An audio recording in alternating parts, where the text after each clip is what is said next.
อีก10 วันเป็นวันเกิดข้านะทุกคนที่ด่านเฉินถังกวางจะมาฉลองให้ข้าเน่กลัวเจ้าหาไม่เจอเลยวาดแผนที่มาให้บ้านท่านหลี่หาง่ายเฮ้ยก็จริงนะเจ้าจะมาใช่ไหม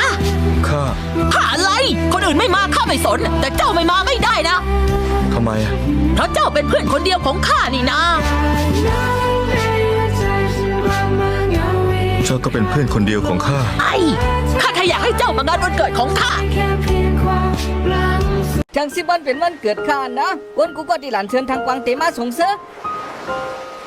เนี่ยกูเจ้าหาที่มันมาในจังจันห้างเนี่ยมาเฮ้เพิ่นลุงหลีน่อยหาง่ายเฮ้ยใจอยู่เจ้าเตมาอยู่นึกข้าอีสังเปิ้นมาได้ข้ามาสังก้อยกับเจ้ามาได้ตื่นไหลนะกับสังล่ะก็เปิ้นไว้ก็ข้ามีเจ้าก็เดียวไว้นะ